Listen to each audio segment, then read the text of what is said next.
The first 49ers training camp practice with pads is in the books. And listen, I need to start this instant reaction and update with a very clear message about Brock Purdy. The internet needs to get better at tracking his training camps and his practices. We saw it all last season. People freaking out over Brock Purdy interceptions, threw 11 of them in training camp, turned around, was an MVP finalist, and he was the #1 ranked quarterback by a wide margin across every single efficiency stat, including QBR. So the fact that Brock Purdy threw 3 interceptions today, for the amateur observer, should be completely irrelevant. Sit back and appreciate the fact that these are NFL players in practice getting ready to deliver in an actual season. But the amount of stuff that I see on the internet taking 3 interceptions and acting like it's somehow the end of Brock Purdy and the end of the world is complete insanity. And we see the same thing over and over again, not just with Purdy. This extends back to the Jimmy Garoppolo and the Trey Lance days. People, for some reason, struggle to properly and rationally track a training camp practice. So I needed to get that out of the way. Purdy did throw 3 interceptions today. The offense didn't look great, but it's training camp, and Purdy's already established himself to be a very good quarterback, one of the best in the NFL.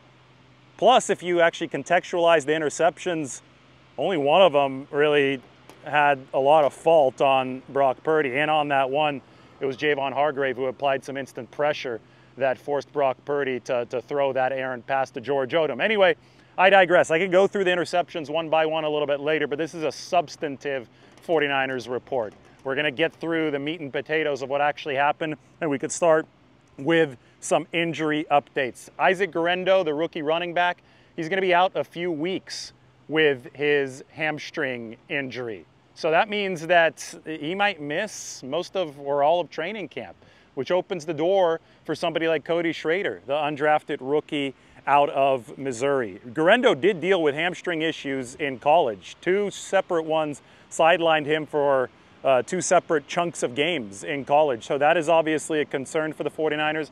Guerendo's hamstring, which he hurt early in camp, is more serious than the 2 hamstring injuries that are keeping a pair of wide receivers out. Jacob Cowing, a rookie, and Tay Martin, who is another young player for the 49ers. Both of those guys expected to miss about another week or so. Those are about 10-day injuries for Cowing and Martin. Spencer Burford, who broke his hand the other day, is still waiting for one more opinion on whether or not he should get surgery for that broken hand. So we still expect Spencer Burford to be out for about the next 3 weeks or so. Ricky Pearsall was back at practice today, and he wasn't full go. He participated in the warm-ups and running around doing some routes and catching passes from the QBs during those drills, but he didn't participate in scrimmage work, team drills. If he feels okay after today, wakes up feeling fine with the hamstring, we're going to get to see Ricky Pearsall against the 49ers defense, which performed really well today. It was definitely a defense-dominated day at practice. Brandon Ayuk, by the way, one of the best separators on this 49ers roster. The hold-in continues. He actually watched practice with Frank Gore. Frank Gore, who is in the 49ers scouting department now. The legendary running back watched with Brandon Ayuk today. No Bosa, McCaffrey, Juszczyk, and Jake Brendel. All scheduled days off for them here with the first day in pads coming at training camp. All right, we're going to go through some of these notes. Again, I'll get through the Purdy stuff in a little bit if you want to hear about the interceptions in detail. I had the instant reaction that's up in podcast form. You can check that out where we led with Purdy. But here I want to talk about the nuts and bolts of this roster. Jordan Mason is clearly working his way up the pecking order. And today was the first day in pads, so we're going to get a little bit of a growing sample size of how he does in pass protection, which I think is extremely important for Jordan Mason. I think that's one of the areas where he might have been lacking in the past. But over the first few days, his hands looked great. He was catching a lot of passes. We already know that he could run the football. We know that he's an absolute bull with the ball in his hands. Elijah Mitchell's the 49ers' number 2 behind Christian McCaffrey. But on days like today where McCaffrey had a scheduled day off, we're starting to see Mason really split the first-team workload with Elijah Mitchell. So Mason is bidding to get some real playing time for the 49ers. And again, I think it's all going to come down to how he shows out in pass protection. And we're very much still early in that evaluation process.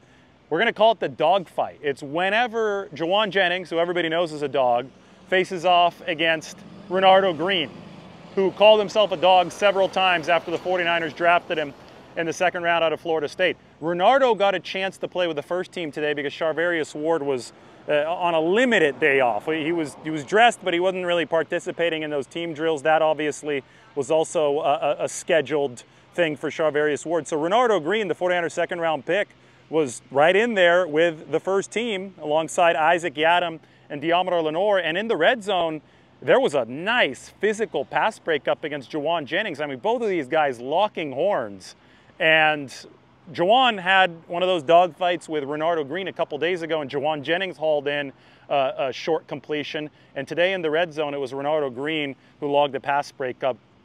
Two of the feistiest players in the Shanahan-Lynch era going at it, and I could tell you what, that's an arrow up for Renardo Green in a crowded cornerback room as he tries to make the case for early playing time in 2024.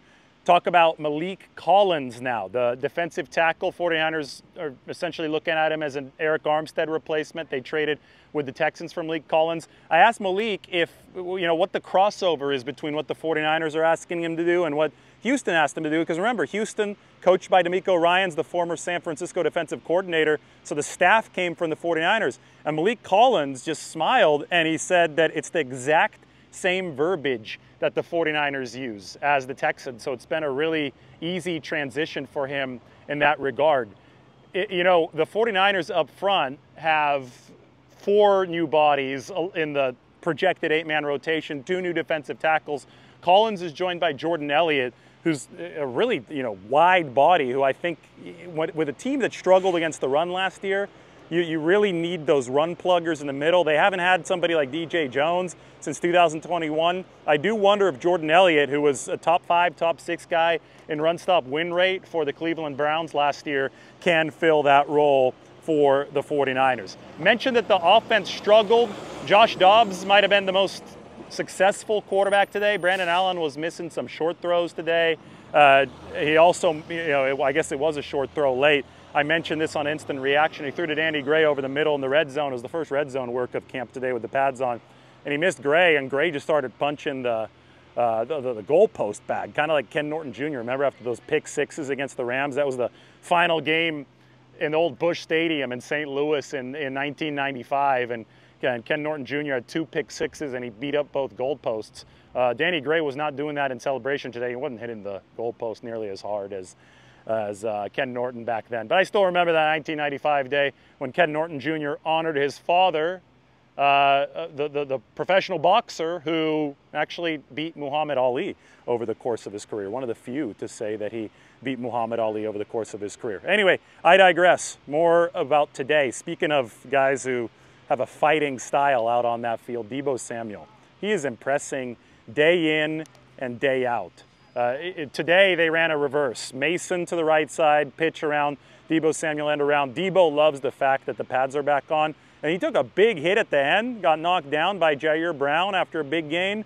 And it seemed that Deebo got up laughing. He was enjoying it. He's a football player. He likes that football is back in full action with pads being donned. Jake Moody, 4 for 4. So by my count, Moody was 11 of 12 entering today.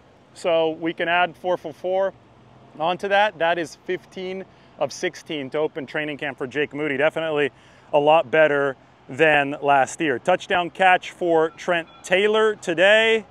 And yeah, we can get to the Purdy interceptions if you would like. The first one was intended for Logan Thomas in the red zone. That's the 49ers' new tight end.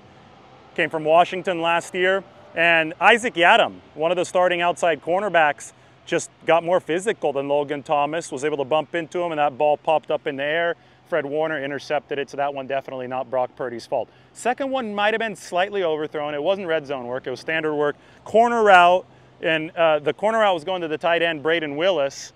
It was a catchable ball, but Deommodore Lenoir was able to just outmuscle Willis. I mentioned this earlier. Lenoir's at 200.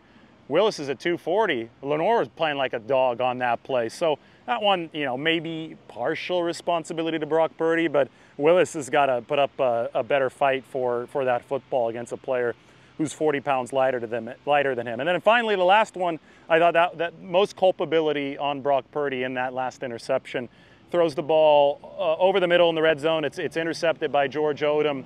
And you know, the reason that he threw it was because Aaron Banks, the left guard, got beaten clean by Javon Hargrave, who's finally healthy now. Hargrave just rip-roared past him, and Purdy hurried the throw. It's one that he should have just eaten, thrown out of the back of the end zone, whatever. But I'll end this with the thought that I had at the start. The obsession with training camp interceptions is a dead giveaway when somebody is going crazy about this, that they don't really understand football and how these training camps work. And to focus on the tree instead of the forest, and the forest is Brock Purdy is coming off an MVP finalist here. He's the second most efficient quarterback in history to start his career behind only Patrick Mahomes. If you're not, you know, acknowledging that in the big picture, and you're focused on training camp interceptions without context, like some of these aggregator accounts on the internet, you're definitely part of the problem. And the problem is that we don't have smart analysis everywhere of 49ers training camp. So I'm going to put that sternly, because I'd rather see smart, detailed analysis of 49ers training camp. All right, everybody take care. That's your 49ers update here from the helmet today. We'll talk to everybody soon.